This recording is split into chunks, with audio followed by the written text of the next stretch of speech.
ठीक है। सी, सपोज एक कोई ब्लॉक है, फिर से रिपीट कर रहा हूं मैं, उस पर कोई एक रिस्टोरिंग फोर्स था, एक स्प्रिंग हो सकती है, किसी भी तरीके से आप रिस्टोरिंग फोर्स लगा रहे थे, and that causes this SHM. दूसरा वाला जो रिस्टोरिंग फोर्स है, दैट कॉजेज दिस एसएचएम, और पूरा सिस्टम वही है, तो ओमेगा चेंज नहीं होगा। तो इसको आप बोलते हो superposition for same frequency, superposition for same frequency. दो अलग अलग फ्रीक्वेंसी का भी एसएचएम सुपर इम्पोज हो सकता है, यस और नो। ठीक है, इसका मतलब सिस्टम में कुछ ना कुछ आपने चेंज कर दिया, मान लो के चेंज कर दिया, यस और नो। आ रही बात समझ में? ठीक है, तो अभी फिलहाल हम लोग सेम फ्रीक्वेंसी का सुपर इम्पोज करेंगे, बस दोनों में चेंज किसका है, एम्पलीट्यूड का है और फेज का। एम्पलीट्यूड का और क्या है, फेज का। ठीक है, तो ये दोनों को सुपर इम्पोज करने से जो रिजल्टेंट वेव आएगी वो कैसी आएगी, या रिजल्टेंट इक्वेशन कैसी आएगी वो लिखेंगे। Then resultant equation is given as, लिखा है क्या आपने? नहीं लिखा है। Resultant equation is given as this, x1 vector plus x2 vector and so on. इसी को आप बोलते हो सुपरपोजिशन प्रिंसिपल। क्या बोलते हो? Superposition principle. इलेक्ट्रिक फील्ड में भी लगाया, ग्रेविटेशनल फील्ड में भी आपने लगाया कि नेट फील्ड जो होगा वो सारे फील्ड का क्या होगा, वेक्टर सम होगा, यस और नो। तो इसका सॉल्यूशन आप पहले देखना, थोड़ा समझना, उससे आपको क्लियर होगा उस मेथड से कि उस मेथड को दोबारा कभी नहीं करना है। बस इसीलिए करा रहा हूं। क्यों करा रहा हूं? क्योंकि उसको दोबारा कभी नहीं करना है। ठीक है, देखिए, तो ये मैथ्स की चीज है बेसिकली, कि इन दोनों को ऐड करके एक साइनोसॉइडल टर्म लिखना है मुझे, A sine omega t plus alpha. कैसे लिखोगे बताओ मैथमेटिकली? ये दोनों साइन को मिला के एक साइन लिखना है, वो तो शॉर्ट मेथड है, एक्सपैंड करके। Very good. दूसरा एक तरीका है वेक्टर, जिसको आप फेजर बोलते हो। क्या बोलते हो? फेजर। वो तो अभी हम लोग देखेंगे हम लोग, ठीक है। वो यहीं से समझ में आएगा क्यों फेजर लगा सकते हैं। जैसे आप करंट को ऐड करते हो, ऑल्टरनेटिंग करंट को या वोल्टेज को, दैट इज नॉट वेक्टर, लेकिन फिर भी आप उसको वेक्टर ट्रीट करके बनाते हो। बोलो, करंट या वोल्टेज तो स्केलर है ना, लेकिन जब हम लोग फेजर पढ़ते हैं एलसीआर सर्किट में, तो उसको क्या ट्रीट करते हैं? वेक्टर। याद आ रहा है नहीं आ रहा है? तो क्यों वेक्टर ट्रीट करना पड़ता है, उसी का ये आंसर है। ठीक है, सो आप इसको लिखोगे a1 साइन ओमेगा टी, बिल्कुल सही बताया आपने। इसको हम लोगों ने एक्सपैंड कर दिया, sign A cos B plus cos A sine B. अब क्या करना चाहिए? साइन को एक जगह कलेक्ट करना पड़ेगा आपको, याद आ रहा है, और कॉस को एक जगह कलेक्ट करना पड़ेगा।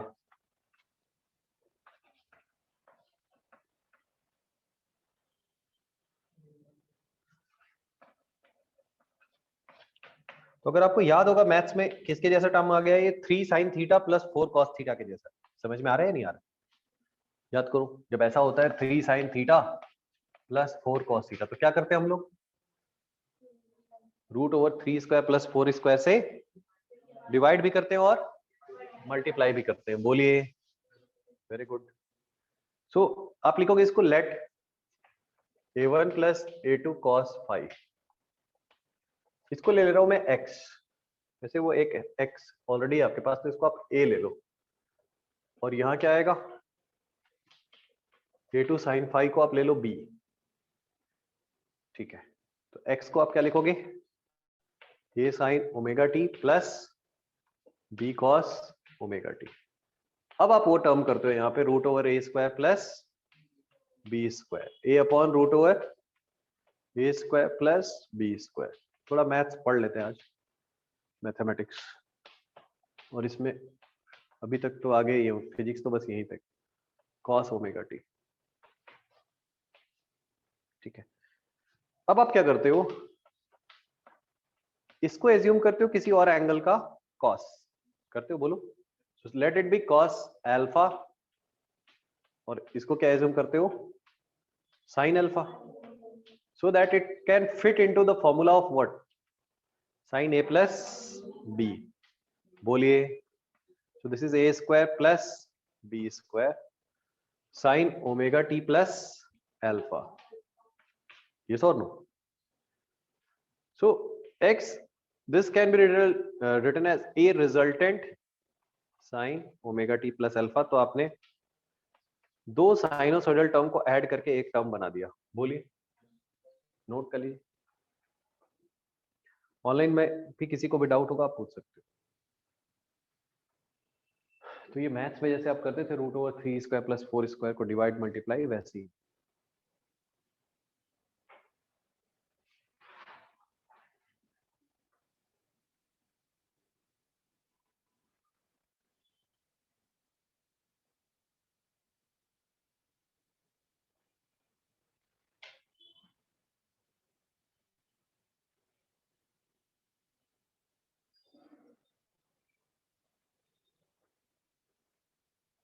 को पेन दिखाई।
बन जाएगा।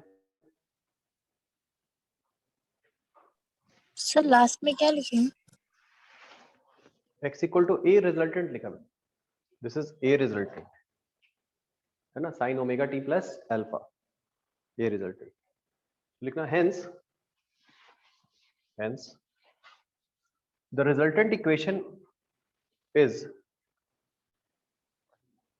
hence the resultant equation is a resultant sin omega t plus alpha, where a resultant is actually what, a square plus b square root over, और a था कितना, a1 plus a2 cos phi का whole square plus a2 sin phi का, तो ये कितना आएगा, root over a square plus b square 2a1 a2 cos phi, yes or no, plus a2 square sine square phi. तो ये basically क्या हो गया, a2 square a1 square plus a2 square 2a1 a2 cos phi. Clear है क्या?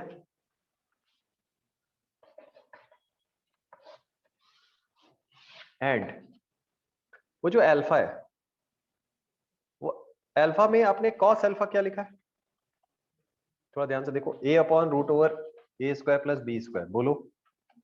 और sine alpha क्या लिखा हुआ है, b upon root over a square plus b square. So tan alpha is basically b by a, and b is what, a2 sin phi upon a1 plus a2 cos phi। ये note कर लीजिए।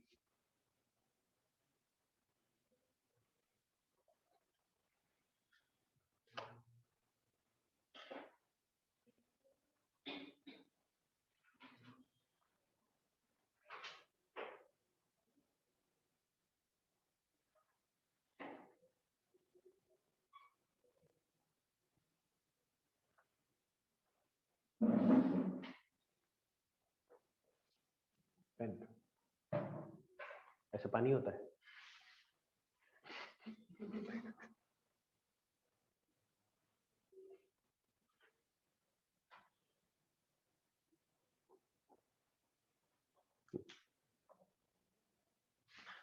तो शुरू में हम ऐसे ही करते थे, ठीक है, ये पूरा सॉल्यूशन ऐसे ही करते थे, और इसको दोबारा कभी नहीं करना है। और इसमें मान लो एक तीसरा इक्वेशन आ गया साइनोसॉइडल, तो और मजा आ जाएगा, फिर वो लगेगा 2-3 बार बोर्ड रब करना पड़ेगा। यस और नो? हमारी बात समझ में? तो ऐसा हम लोग करते थे, पहले साइनोसॉइडल इक्वेशन को हैंडल करते थे। फिर उसके बाद एक इंजीनियर साहब आए, उनका नाम था चार्ल्स प्रोट्यूस स्टेनमेज, ठीक है, ये नाम था। उन्होंने बोला गधे हो तुम लोग, ठीक है, क्या करते रहते हो ये सब, इसको वेक्टर ट्रीट करो, क्योंकि रिजल्ट तो वेक्टर वाला ही आ रहा है, चाहे स्केलर है या वेक्टर है, उसको वेक्टर ट्रीट करो। बोलो किसको वेक्टर ट्रीट करें? जहां भी साइनोसॉइडल इक्वेशन आ रही है ऑफ सेम फ्रीक्वेंसी। यस और नो? आ रही बात समझ में? तो आप लिख लेना second method is phasor method. तो फेजर मेथड इसीलिए आपको करना है कोई भी साइनोसॉइडल को हैंडल करते समय, चाहे वो फिजिक्स हो या मैथ्स हो, केमिस्ट्री में तो शायद नहीं पड़ेगी जरूरत, सो दैट आपको ये ना करना पड़े बार बार। आ रही बात समझ में? लेकिन उसमें फ्रीक्वेंसी क्या होनी चाहिए? सेम, तभी ये लगेगा, ठीक है। तो write down phasor method.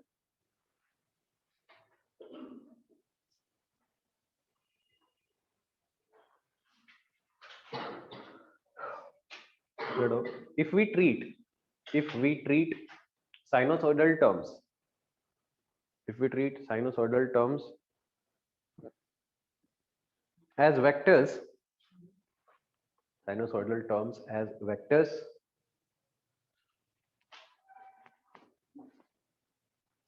such that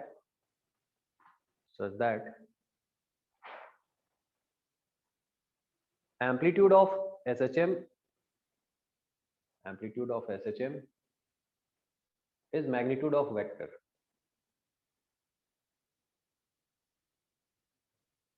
Amplitude of SHM is magnitude of vector. Then the resultant vector gives resultant SHM.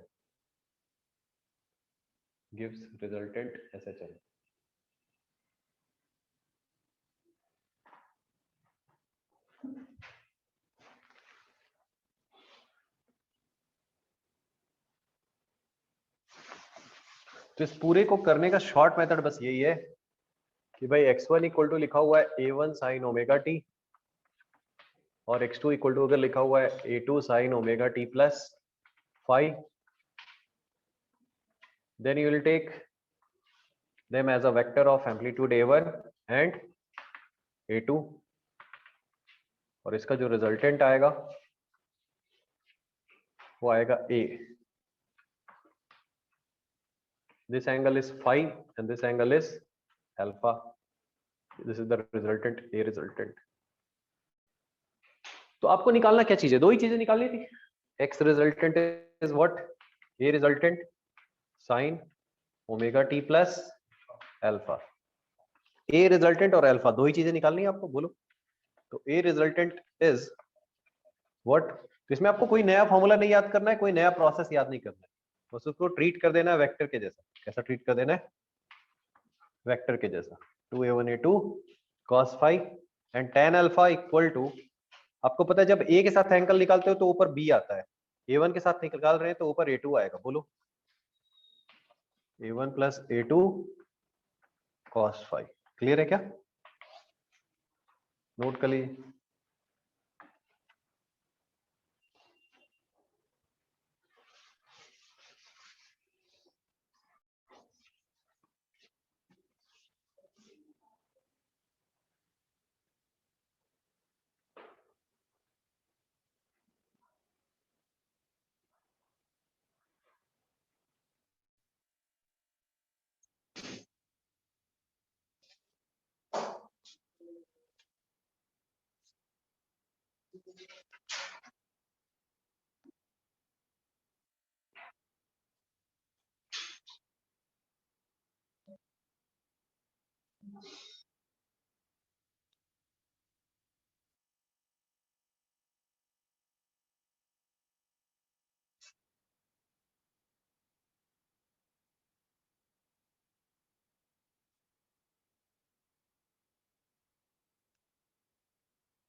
अब क्वेश्चन लिखते हैं madam. Resultant, find the resultant SHM, find the resultant SHM when following two SHM superimposed, following two SHMs are superimposed। अभी आपको समझ में तो आ रहा है, हम लिखते जरूर है super impose, but motion super impose करने का मतलब क्या है, उसके कॉज को सुपर इम्पोज करना, मतलब फोर्स को सुपर इम्पोज करना, ये सोनो उसके एक्सेलरेशन को सुपर इम्पोज करना, ठीक है, superimposed. So first is x1 equal to 10 sin omega t and x2 equal to 10 sin omega t plus 60 degree. कुछ रिजल्ट आपको याद आ रहा है? अगर एम्पलीट्यूड सेम है और वो अगर 0 डिग्री पे, तो रिजल्टेंट कितना आता है? a और a को 0 डिग्री पे ऐड करने पे कितना आता है? 2a। 180 पे ऐड करने पे कितना आता है? 0। 60 डिग्री पे ऐड करने पे कितना आता है? √3a। और 90 डिग्री पे कितना आता है? √2a। इसी फॉर्मूले से सब आता है, a square plus a square 2aa cos 90। बोलो याद आ रहा है कुछ, ये नहीं आ रहा है? और 120 पे ऐड करने पे कितना आता है? a और a को 120 पे ऐड करने पे क्या आता है? a ही आता है। याद आ रहा है नहीं आ रहा है? ये बिल्कुल रटा होना चाहिए, ठीक है? नहीं होगा तो वेक्टर में जाके देख लेना, पूरा रिवाइज कर लेना। x1 की value 4 sin omega t and x2 is 3 cos omega t।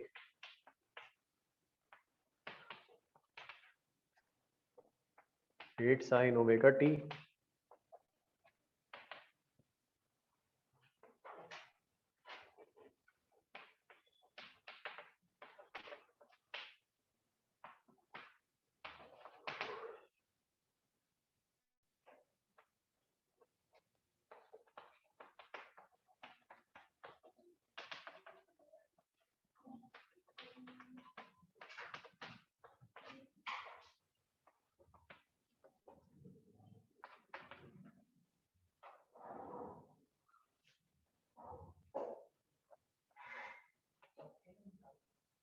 Resultant equation निकाल ली। If the following two SHM are superimpose, yes और नो?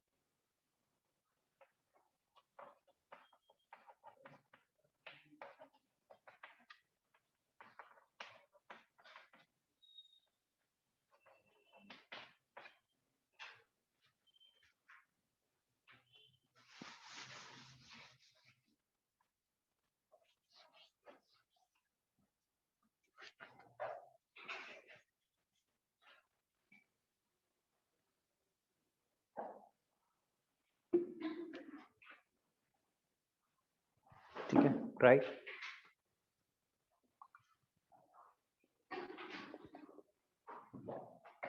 एक मैं बता रहा हूं आपको, देखो फर्स्ट वाला फेज डिफरेंस कितना दिख रहा है? φ1 है 0 डिग्री, φ2 है कितना? 60 degree. So what is the phase difference? φ2 minus φ1 60 degree है, बोलो। तो a रिजल्टेंट की वैल्यू क्या आएगी? a1 square plus a2 square plus 2a1 a2 cos five. वैसे लेकिन अगर आपको याद है तो ये रिजल्टेंट 10√3 आएगा डायरेक्टली। 10 और 10 है तो 10√3 आए। कुछ लोग भूल गए होंगे तो मैं याद दिला रहा हूँ, लेकिन एग्जाम में ऐसा करना नहीं है, आपको डायरेक्टली लिखना है। cos 60 1/2 ये पूरा कैंसिल, 10√3 ये डायरेक्टली रटा होना चाहिए। और अगर आपको पता है 10 और 10 का वेक्टर इक्वल है तो रिजल्टेंट कितने पे आएगा? बिल्कुल 30 पे। याद आ रहा है नहीं आ रहा है? अगर वेक्टर्स इक्वल एम्पलीट्यूड के होते हैं, मैग्नीट्यूड के होते हैं, तो रिजल्टेंट कितने पे आता है? एग्जैक्टली मिडवे आता है, बोलो। ठीक है, और अगर फर्स्ट वाला ज्यादा होगा तो ये एंगल कम होगा या बढ़ेगा? कम होगा। जिधर वेक्टर बढ़ता है उधर एंगल क्या होता है? कम होता है। ऑनलाइन वाले पार्टिसिपेट करना है भाई। तो अल्फा आ गया 30 डिग्री। आप चाहो तो इससे भी कर सकते हो, a2 sin five upon a1 plus a2 cos five, इससे भी कर सकते हो, गेट द सेम रिजल्ट। तो आपका आंसर क्या आ गया? x equal to 10√3 sine omega t plus 30 degree. आ रही बात समझ में? ये नोट कर लीजिए।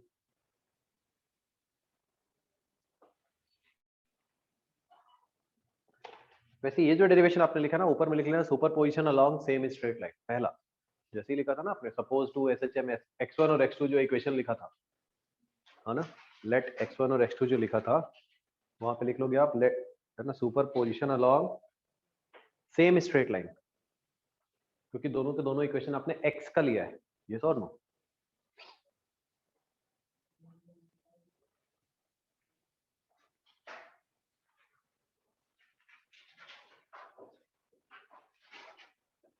बन जाएगा ऐसा?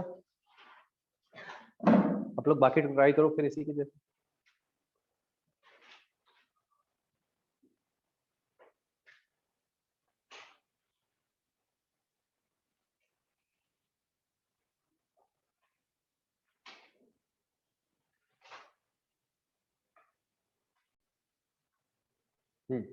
कितना है बताइए?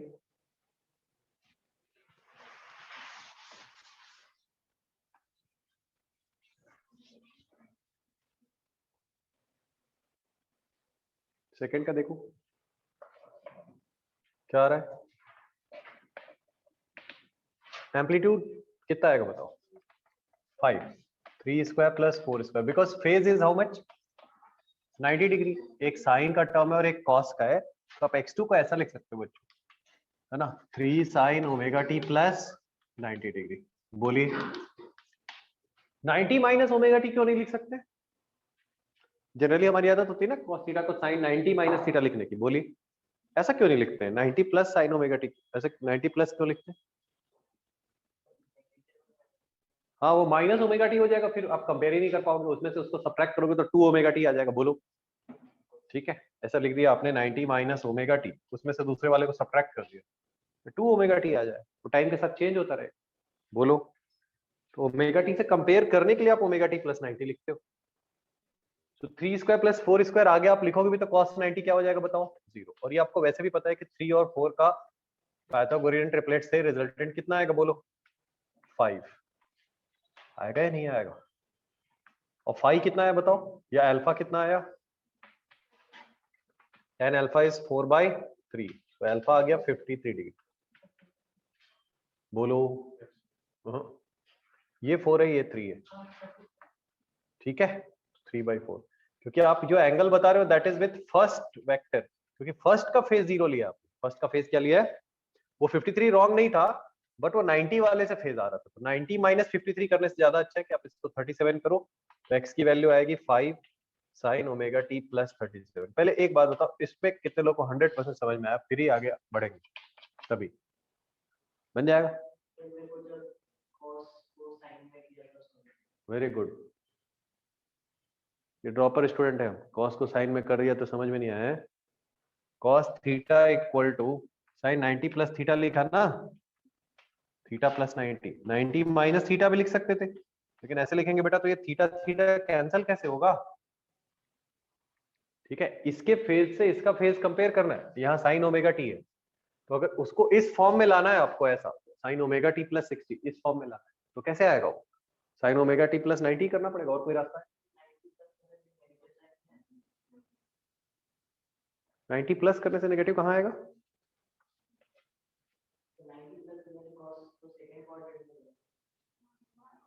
वाह शाबाश, क्या पढ़ाई कर रहे हैं हम लोग मैथ्स में। अरे यहाँ साइन देखते हैं, कॉस थोड़ी देखते हैं। कन्वर्ट करने से पहले वो साइन है तो पॉजिटिव लेंगे। आ रही समझ में? साइन 120 पॉजिटिव होगा या नेगेटिव होगा? फिर इसको माइनस कर दोगे। साइन और कोसेक पॉजिटिव है, दैट्स व्हाई इसको आप साइन 90 प्लस थीटा को कॉस थीटा लिखोगे ना। कन्वर्ट करने से पहले का देखते हैं कि साइन है या कॉस है, बात का थोड़ी देखते हैं। ये सो कोई बात नहीं, बाकी और कोई डाउट तो नहीं है? नेक्स्ट देखो थर्ड वाला, बोलो 8 और 8। अच्छा फेज डिफरेंस कितना है थर्ड वाले में बताइए?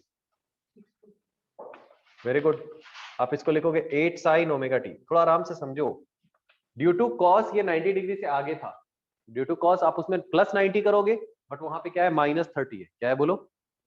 -30।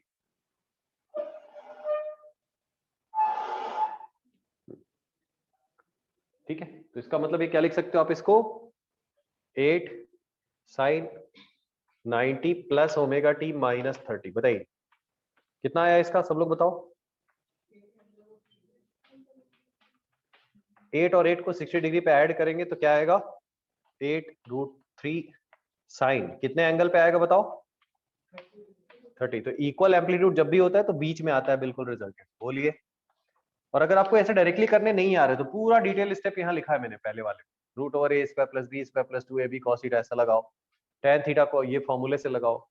लेकिन याद रखना tan theta perpendicular upon base आप सिर्फ तभी लगा पाओगे जब फेज 90 था। फेज कितना था, अगर फेज ये वाला केस है 60 डिग्री है, ठीक है, तब तो आपको वही लगाना पड़ेगा ना, a2 sin phi upon a1 plus a2 cos phi।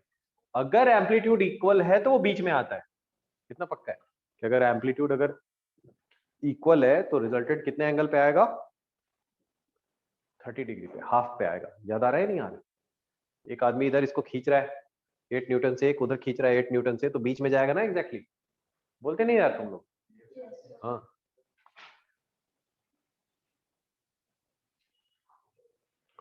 तो अगर आपको डायरेक्ट रिजल्ट्स याद है तो आप सीधे लिख दोगे, नहीं भी याद है तो आराम से प्रोसेस पे जाओ। ए का फॉर्मूला है आपके पास और tan phi का फॉर्मूला है, दोनों फॉर्मूले में वैल्यू रख देना है बस।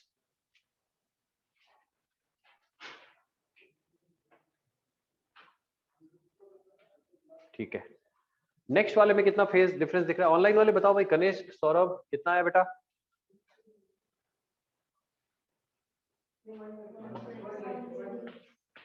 What is the phase difference, नहीं आया क्या सौरभ, कितना है बेटा,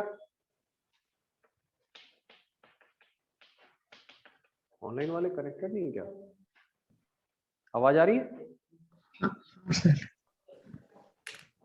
हाँ कितना आया आविष्कार, 120 डिग्री पे 12 और 12 को ऐड करोगे तो क्या आएगा रिजल्टेंट, 12 ही आएगा, और अल्फा कितना आएगा 60 डिग्री बीच में आएगा। बोलो, तो 12 sine omega t plus 60 degree. Mic off कर लो अभी।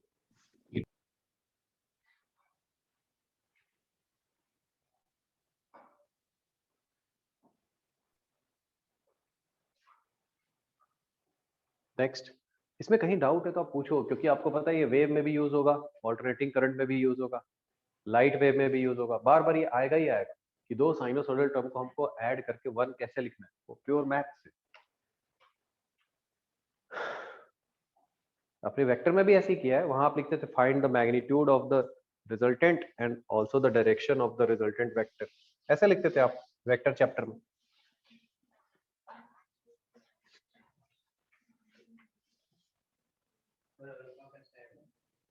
कौन सा अल्फा कैसे 60 डिग्री आया, देखो बच्चों पहले तो एक ये है कि आप 120 डिग्री पे दो वेक्टर को ऐसे लगाओगे तो ठीक बीच में ही जाता है।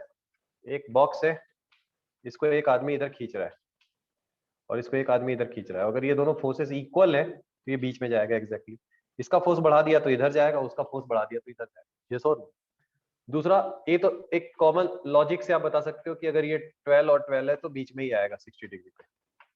और दूसरा तरीका ये है कि आप ऐसा लिखोगे tan alpha equal to a2 sin phi upon a1 plus a2 cos phi।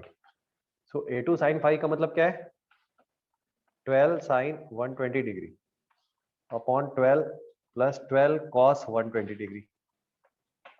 तो ये कितना हो गया, √3/2। और cos 120 का मतलब क्या होता है, -1/2। तो ये 6 हो गया, तो पूरा सब कुछ कैंसिल होकर √3 आ गया। इसका मतलब अल्फा कितना है 60 डिग्री आया। एक तरीका ये, एक तरीका ये, नोट कर लो। एक्चुअली फॉर्मूला तो यही है, फिर से समझो आराम से, फॉर्मूले दो ही हैं, एक resultant √a1² plus a2² plus 2a1 a2 cos phi, resultant निकालने का यही फॉर्मूला है बस। और ये फॉर्मूला है उसका डायरेक्शन निकालने का वेक्टर का।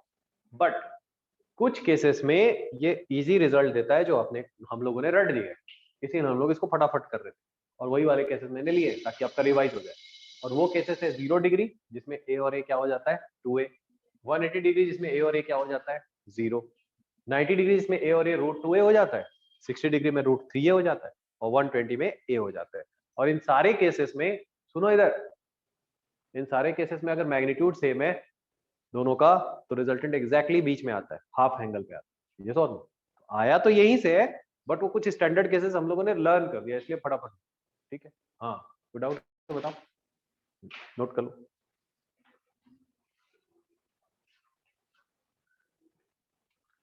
फिफ्थ वाला, अब आप लोग बताओ 4 और 4 को, इसमें तो डायरेक्टली दिख रहा है, वही क्वेश्चन है कि फेज डिफरेंस कितना है 180 डिग्री, तो ए रिजल्टेंट कितना आएगा बताओ, 4 आएगा। क्लियर है? और अल्फा कितने पे आएगा 60 डिग्री, तो एक्स के रिजल्टेंट वैल्यू क्या आ जाएगी 4 sin omega t plus 60 degree. ठीक है, तो नेक्स्ट क्लास में ये चैप्टर आपका हो जाएगा कंप्लीट और हम लोग स्टार्ट करेंगे फिर उसके बाद इलेक्ट्रोस्टैटिक्स या करंट इलेक्ट्रिसिटी, करंट। ठीक है, और बीच में अगर उन्होंने फ्लूइड डाल दिया तो फ्लूइड 4 क्लास का है, 4 क्लास में उसको फ्लूइड को खत्म करना पड़ेगा, लेकिन उससे पहले हम लोग यही प्लान करके चल रहे हैं कि पहले हमको करना है क्या, करंट एंड इलेक्ट्रो, क्योंकि ये मेजर पोर्शन है। ठीक है, इसको ज्यादा डिले करेंगे तो घबरा सकते हो, आपकी एग्जाम की डेट वेट आ गई, उस समय पढ़ रहे हैं तो प्रॉब्लम ना हो। तो मेजर पोर्शन में से आपके बस इलेक्ट्रोस्टैटिक्स मैग्नेटिज्म ही बचा हुआ है, जो बड़े बड़े चैप्टर, जैसे रोटेशन एक बहुत बड़ा चैप्टर है, ऑप्टिक्स भी ठीक है लेकिन